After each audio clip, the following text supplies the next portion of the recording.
રામ આપણે આજે શ્રી શ્રી ગુરુ છૌનાજી નું ચરિત્ર લેવાનું છે. રાજસ્થાન કે ભક્ત નામના પુસ્તક માંથી ચરિત્ર લેવાનું છે. શ્રી શ્રી ગુરુ છૌનાજી.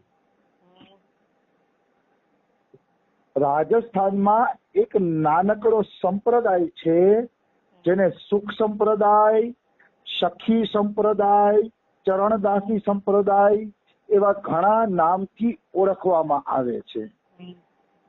બહુ નાનકડો અમથો સંપ્રદાય છે, પણ રાધા કૃષ્ણની લીલાઓનો સંપ્રદાય છે, રસિક લીલાઓનો સંપ્રદાય છે. પણ એ સંપ્રદાય શું છે એમાં આપણે નહીં જઈએ, આપણે તો ચરિત્રમાં પ્રવેશ કરીએ. ચરણદાસજી મહારાજ દિલ્હીની અંદર સખી સંપ્રદાયના આચાર્ય તરીકે બિરાજમાન હતા. જ્યાં સુખ સંપ્રદાય ચાલુ થયો એના મુખ્ય આચાર્ય છે શ્રી ચરણદાસજી મહારાજ. અને ચરણદાસજી મહારાજને સ્વયં સુખદેવજીએ દીક્ષા આપી. સાક્ષાત સુખદેવજીએ ચરણદાસજી મહારાજને દીક્ષા આપી હતી. એટલે એનું નામ સુખ સંપ્રદાય, અને ચરણદાસને દીક્ષા આપી એટલે નામ પડ્યું ચરણદાસી સંપ્રદાય. જેવી રીતે રાધા વલ્લભ સંપ્રદાયના આચાર્ય છે હિતરીવંશજી, અમારા ગૌડીય સંપ્રદાયના આચાર્ય છે ચૈતન્ય મહાપ્રભુ, પછી સ્વામી હરિદાસના સંપ્રદાયના આચાર્ય છે લલિતા સખી સ્વામી હરિદાસજી, વલ્લભ કુળના આચાર્ય છે વલ્લભાચાર્યજી મહારાજ. એમ આ સુખ સંપ્રદાયના આચાર્ય છે ચરણદાસજી મહારાજ. ઈ ચરણદાસજી મહારાજ પોતે એક વખત દિલ્હીમાં યમુના કિનારે ભક્તો ભારે સત્સંગ કરતા હતા. યમુનાજીનો સરસ મજાનો કિનારો હતો, બધા ભક્તો બેઠા હતા અને હળવી સત્સંગ ચર્ચા હાલતી હતી. રાધા કૃષ્ણની મીઠી મીઠી સત્સંગની ચર્ચા હાલતી હતી. એ ચર્ચા હાલતી હતી તો એ સમયે ત્યાંથી એક ઘોડે સવાર નીકળો. ઘોડે સવાર કિશોર વયનો હતો અને 25 વર્ષની એની ઉંમર હતી, અને એનો વેશ જોતા એવું લાગતું હતું કે જાણે રાજાનો દીકરો હોય. તો એ સાચું કાજ રાજાનો દીકરો હતા, રાજકુમાર હતા. વેશભૂષા તો આમ જુઓ ને તો કપડામાં જાણે દાગો પણ નહોતો, એવા સુંદર એને રાજકુમારના કપડા પહેર્યા હતા. અને આવો સુંદર રાજકુમાર ત્યાંથી નીકળો એટલે એ રાજકુમારને જોઈને ચરણદાસજીના શિષ્યોનું બધાયનું મન આકર્ષિત થયું. અને બધા એમ કે ઓહો કેવો સુંદર છોકરો, ઓહો દેવ કુમાર જેવો છોકરો, એવું લાગે કે જાણે કોઈ આકાશમાંથી દેવતા ઉતરીને આવ્યા હોય. આવો દિવ્ય છોકરો તો ક્યાંય જોયો નથી, કે દેવ કુમાર જેવો દિવ્ય છોકરો છે. બધા આકર્ષિત થઈને વખાણ કરવા માંડ્યા. ચરણદાસજી મહારાજને પણ ખબર પડી ગઈ કે આ જીવ મારો છે. સાચા સદગુરુને ખબર પડી જાય છે કે મારો જીવ કોણ છે.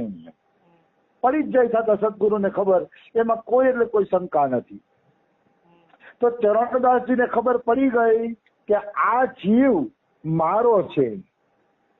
એટલે ચરણદાસજી મહારાજે એને જાગૃત કરવા માટે એક વાક્ય બોલ્યા. સત્સંગીઓને કીધું કે મહેલ તો સુંદર છે પણ દીવડા વગરનો છે. મહેલ તો સુંદર છે પણ દીવડા વગરનો છે. હવે ઓલા ઘોડા ઉપર બેઠેલા રાજકુમારે આ શબ્દ સાંભળ્યા અને ઈ શબ્દ એના હૃદયની અંદર ઉતરી ગયા. એટલે એ ઘોડા ઉપરથી ઉતરે છે, ચરણદાસજી મહારાજને દંડવત પ્રણામ કરે છે અને દંડવત પ્રણામ કરી એની સામે બેસી જાય છે.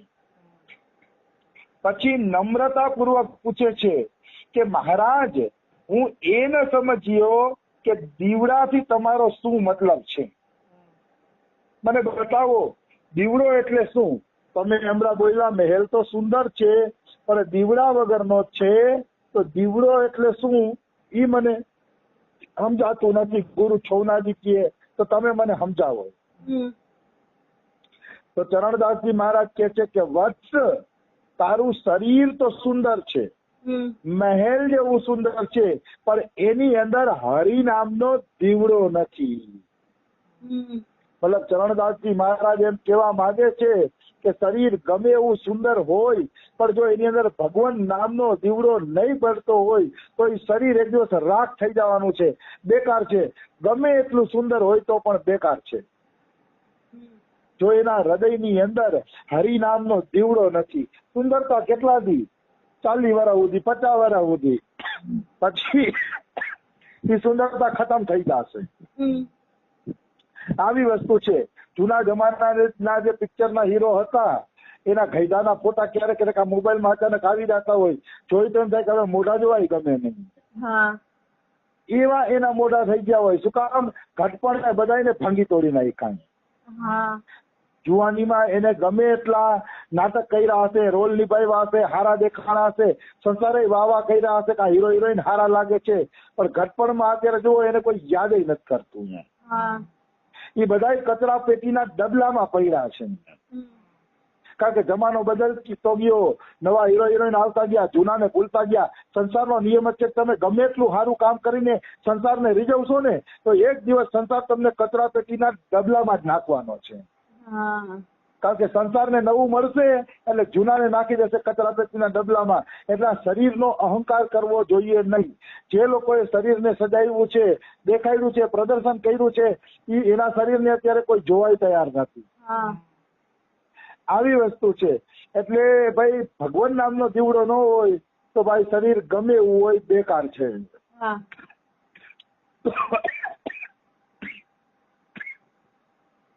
તો ચરણદાસજી મહારાજ કહે છે કે વત્સ, દીવડો છે હરિનામ છે. સુંદર શરીર હોય, શ્રેષ્ઠ કુલ હોય, શ્રેષ્ઠ આચરણ હોય, પણ જો હરિનામ ન હોય તો બધું બેકાર છે. હરિનામ ન હોય તો એકેય વસ્તુ કામની નથી, બધાને બેકાર જ જાણો. યજ્ઞ, યોગ, તીર્થ, વ્રત બધું નામ વગર નિષ્ફળ છે. જે કઈ વ્રત, તપ, તપસ્યા તમે જે કઈ કરો છો, જો એમાં પ્રભુનું નામ નથી, ભગવાનનું નામ નથી તો એ બધું નિષ્ફળ છે. નામ જ ચારેય વેદોનો સાર છે, અને નામ જ પાપને નાશ કરવા વાળું છે, અને નામ જ અજ્ઞાનના અંધારાને દૂર કરવા વાળું છે. તો ગુરુ છોનાજી કે અચ્છા આટલો બધો નામનો મહિમા છે કે તમારા મુખેથી નામનો મહિમા સાંભળવાની મને મજા આવે છે કે હજી થોડોક નામનો મહિમા સાંભળાવો કે મારે જાણવો છે. ગુરુ છોનાજી કે છે હજી સંભળાવો, મને રસ આવે છે કે કારણ કે આવું તમે કીધું એવું મને કોઈએ નથી કીધું. ગુરુ છોનાજી કે બધાએ મારી વાહ કરી છે કે રાજકુમાર બહુ સુંદર લાગે છે ને, દેખાવડો લાગે છે ને, એને આવા કપડા પહેરાવો ને, આવા ઘરેણા પહેરાવો ને, આવી એના માટે રાજકુમારી ગોતી આવજો ને, આવી વાતો તો બધાએ કરી કે પણ તમારા જેવું કોઈ મને ફટકાર્યું નથી કે ભગવાનનું નામ નથી તો શરીર બેકાર છે કે. તો બતાવો હજી નામની મહિમા બતાવો, મારે જાણવી છે. ત્યારે ચરણદાસજી મહારાજ નામની મહિમા બતાવવા માંડ્યા. શકલ શિરોમણિ નામ હૈ, સબ ધર્મન કે માહી, અનન્ય ભક્ત વહી જાનિए, સુમિરન ભૂલે નાહી. सकल શિરોમણિ નામ હૈ, મતલબ બધા સાધનોમાં શિરોમણિ છે ભગવાનનું નામ. નામ બધા સાધનોનું શિરોમણિ એટલે માથાનું મણિ છે. માથાના મણિ ધારણ કર્યા પછી ક્યાંય મણિ ધારણ કરવાની જરૂર નથી. માથામાં મણિ આવી ગયો એટલે આખી દુનિયા જોઈ શકશે કે તમારા માથા ઉપર મણિ છે. તો બધા ધર્મોની અંદર નામ સર્વોપરી છે, સર્વશ્રેષ્ઠ છે. અને અનન્ય કોને કહેવાય? અનન્ય ભક્ત વહી જાનીએ, સુમિરન ભૂલે નાહી. જો ચરણદાસજી મહારાજે આજે ખોટી અનન્યતા વાળા ભક્તો છે ને એના ઉપર એક છે ને પ્રહાર કર્યો છે. ઘણા લોકો એમ કે અમે કૃષ્ણ સિવાય બીજાને માનીએ નહીં, અમે અનન્ય છીએ. ઘણા કહે છે અમે રામ સિવાય બીજાને માનીએ નહીં, અનન્ય. એ અનન્ય બને નથી. અનન્ય એ છે કે તમારા પ્રિયતમનું નામ તમે એક ક્ષણ માટે પણ ન ભૂલો. જે પોતાના પ્રિયતમ ભગવાનનું નામ એક ક્ષણ માટે ભૂલતા નથી ને એ અનન્ય છે. અને અનન્યને નામમાં રસ એટલો આવતો હોય ને કે નામ છોડીને એને વિચારવાનો સમય જ ન હોય કે રામ મોટા છે કે કૃષ્ણ મોટા છે કે કયો ભક્ત શું કરે છે, શું ભજે છે, શું જપે છે, એની એને ફુરસત જ ન હોય. એને કહેવાય અનન્ય ભક્ત. વાતું બધા અનન્યતાથી કરતા હોય છે અને ભગવાનનું નામ છોડીને નિંદા ટીકા ઈર્ષામાં પડ્યા હોય છે અને ઓમ એમ કહેતા હોય તમે અનન્ય ભક્ત છી, કૃષ્ણ સિવાય કોઈને માનતા નથી. પણ આ તમે સંસારની ચર્ચા કરીને પાપના પોટલા બાંધો છો એનું શું? એ તો તમે કરો જ છો. તો કે એ થવું જોઈએ નહીં. સાચો અનન્ય ભક્ત એ છે કે એને પોતાના પ્રિયતમ પ્રભુના નામ સ્મરણ સિવાય આવી પ્રપંચની વાતો ગમે જ નહીં. એ જ છે અનન્ય ભક્ત. બાકી તો અનન્યતાની વાતો કરે બધી ખોટી વાતો છે. આવી વસ્તુ છે. પછી કહે છે અષ્ટ ધાતુ મેં ગુણ નહીં, જો પારસ કે માહી, તપ તીરથ વ્રત સાધના, રામ નામ સમ નાહી. મતલબ અષ્ટ ધાતુમાં એ ગુણ નથી જે ગુણ પારસમાં છે. તો કે ભાઈ પારસમાં શું ગુણ છે? તો કે અષ્ટ ધાતુને તમે લોખંડને સ્પર્શ કરાવો ને તો લોખંડ સોનું ના બને, પણ પારસને લોખંડનો સ્પર્શ કરાવો તો લોખંડ સોનું બની જાય છે. એમ તપ તીરપ વ્રત અને સાધના એ શું છે? બધી અષ્ટ ધાતુ છે. અને રામ નામ છે એ પારસમણી છે. જો તમે તપ કરતા કરતા રામ નામ જપશો તો તપનું ફળ મળશે. તીરથ કરવા જાશો અને રામ નામ જપશો તો તીરથનું ફળ મળશે. નકર તો માણસો તીરથમાં ગપ્પા મારીને જ આવે છે. વ્રત સાધના જે કઈ રામ નામ પારસમણી છે. રામ નામ વગર તપ તીરથ વ્રત સાધના તમને કોઈ ફળ આપશે નહીં.